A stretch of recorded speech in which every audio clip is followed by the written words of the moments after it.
पुणे तिथं काय उनं असं जरी म्हटलं जात असलं, तरी गेल्या काही वर्षात पुण्यामधील ट्रॅफिक समस्या आणि त्यातून होणारं प्रदूषण ही शहराची सर्वात मोठी डोकीदुखी ठरली आहे.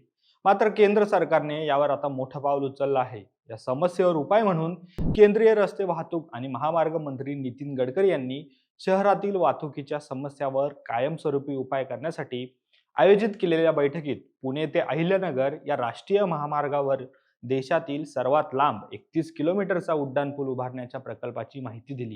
सरकारच्या या महत्वाकांक्षी प्रकल्पामुळे पुणे ते अहिल्यानगर मार्गावरील ट्रॅफिक समस्येतून आता प्रवाशांची सुटका होऊन वेळेची बचतही होणार आहे.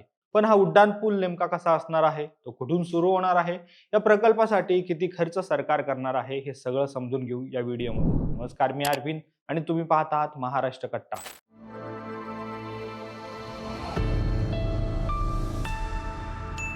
पुण्यातून अहिल्यानगरकडे जाताना होणारी वाहतूक कोंडी सोडवण्यासाठी केंद्र सरकारनं पुणे ते अहिल्यानगर या राष्ट्रीय महामार्गावर 53.4 किलोमीटर लांबीचा उन्नत मार्ग बांधण्याचा आराखडा मंजूर केला आहे. या महत्वाच्या प्रकल्पात पुणे ते शिरूरला जोडणारा एक सलग 31 किलोमीटर लांबीचा देशातील सर्वात लांब उड्डाणपूल उभारण्यात येणार आहे. विशेष म्हणजे हा उड्डाणपूल 6 पदरी असणार आहे. पुणे ते शिरूर दरम्यान उभारण्यात येणारा हा उड्डाणपूल खराडी जंक्शन पासून सुरू होऊन रांजणगाव MIDC जवळ संपणार आहे. हा प्रकल्प 3 टप्प्यात विकसित केला जाईल. यामध्ये पहिल्या टप्प्यात खराडी ते विठ्ठलवाडी दरम्यान 7.4 किलोमीटर लांबीचा उड्डाणपूल आणि खाली 4 पदरी रस्ता असेल, तर दुसऱ्या टप्प्यात पहिल्या स्तरावर वाहनांसाठी उड्डाणपूल असेल, तर दुसऱ्या स्तरावर मेट्रो मार्ग उभारण्याची योजना आहे.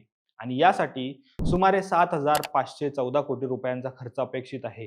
या प्रकल्पामुळे सध्या पुणे ते शिरूर असा प्रवास करण्यासाठी लागणाऱ्या 1.5 तासाची वेळ थेट 45 मिनिटांवर येणार आहे. तर तिसऱ्या टप्प्यात हा प्रकल्प शिरूर ते छत्रपती संभाजीनगर असा 192 किलोमीटर लांबीचा ग्रीनफील्ड एक्सप्रेसवे कॉरिडॉर म्हणून विकसित केला जाणार असून पुणे ते संभाजीनगर दरम्यानचा प्रवासाची वेळही सुमारे 2 तासांपर्यंत कमी होणार आहे. कारण हा मार्ग अहिल्यानगर शहराला बायपास करणार आहे.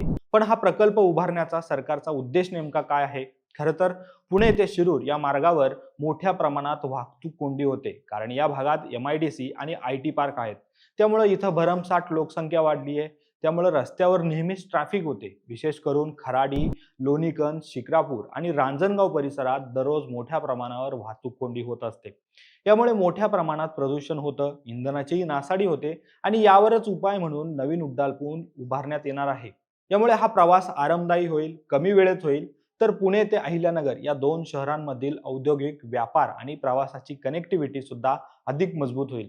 त्याचबरोबर शिरूर परिसरातील MIDC आणि उद्योगासाठी हा मार्ग खऱ्या अर्थाने प्रगतीचा महामार्ग ठरणार आहे.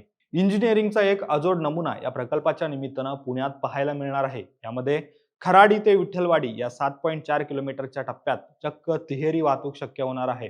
म्हणजेच जमिनीवर 4 पदरी रस्ता असेल, त्याच्यावर पहिल्या स्तरावर वाहनांसाठी उड्डाणपूल असेल आणि दुसऱ्या स्तरावर मेट्रो धावणार आहे. अशा प्रकारची ही बहुस्तरीय वाहतूक व्यवस्था पुण्यातील गर्दी कमी करण्यासाठी अत्यंत प्रभावी ठरेल असं बोललं जातंय. यामुळे खराडी आणि वाघोली परिसरातील ट्रॅफिक आता कायमची सुटण्याची चिन्ह आहेत. एकूणच नितीन गडकरी यांनी जाहीर केलेल्या या प्लॅनमुळे पुण्याच्या दळणवळण व्यवस्थेला एक जागतिक दर्जाची ओळख मिळणार आहे. त्यामुळे आता प्रतीक्षा आहे ती कागदावरील हा प्रकल्प प्रत्यक्षात उतरण्याची, जेणेकरून पुणेकरांचा कोंडीतला प्रवास खऱ्या अर्थाने मोकळा होईल.